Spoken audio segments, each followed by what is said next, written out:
ನಮ್ಮಲ್ಲಿ ಉತ್ತರ ಕರ್ನಾಟಕದ ಶಾಸಕರಾಗಿರ್ಬೋದು, ಸಚಿವರಾಗಿರ್ಬೋದು, ತಮ್ಮ ಭಾಗದ ಸಂಸ್ಥೆಗಳಾಗಿರ್ಬೋದು ಅಥವಾ ಪ್ರದೇಶ ಆಗಿರ್ಬೋದು, ಅದ್ರ ಬಗ್ಗೆ ಇರಬೇಕಾದ ಕಾಳಜಿ ಇಲ್ಲ.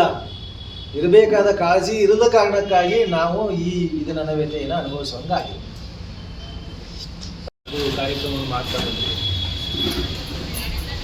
ಹಿಂದೆ ಇದೇ ಕರ್ನಾಟಕ ವಿದ್ಯಾವರ್ಧಕ ಸಂಘ ದಸರಾ ಸಂದರ್ಭದೊಳಗೆ ನಾಡ ಹಬ್ಬವನ್ನು 9 ದಿನಗಳ ಕಾಲ ಬೆಟಗೇರಿ ಕೃಷ್ಣ ಶರ್ಮಾ, ದ.ರಾ. ಬೇಂದ್ರೆ ಅವರು ಒಳಗೊಂಡು ಈ ಧಾರವಾಡದೊಳಗೆ ಮಾಡ್ತಾ ಇದ್ವಿ.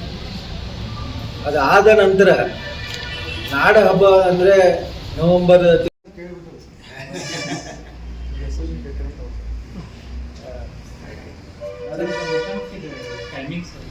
ಮುಂಜಾನೆ 10:00 ಸರ್.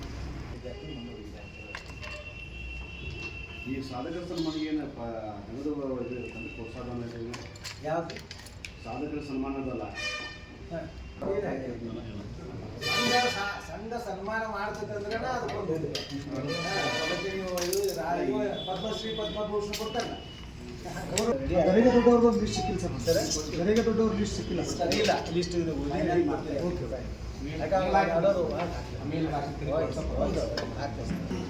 ಬರ್ರಿ, ಮತ್ತು ಲೈವ್ ಅಂಕರು ಇದೇ ಇರ್ತದ.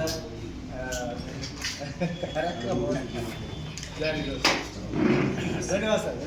ಎಲ್ಲ ಪೂರ್ಣ ನಾವು ಅಂದರೆ ಕನಿಷ್ಠ 60ಕ್ಕಿಂತ ಹೆಚ್ಚು ಮಕ್ಕಳ ಏನು ಬೇರೆ ಬೇರೆ ಕಾರ್ಯಕ್ರಮಗಳನ್ನು ಅದು ಮಾಡ್ತಾ ಇದೆ. ಆ ಹಿನ್ನೆಲೆ ಒಳಗೆ ಕರ್ನಾಟಕ ವಿದ್ಯಾವರ್ಧಕ ಸಂಘ ಏನು ಈ ಕಾರ್ಯಕ್ರಮವನ್ನು ನಾಡ ಹಬ್ಬವಾಗಿ ಇದನ್ನು ಆಚರಿಸ್ತಾ ಇದೆ, ನಿಜವಾದ ನಾಡ ಹಬ್ಬವನ್ನು ಅದು ಆಚರಿಸ್ತಾ ಇದೆ.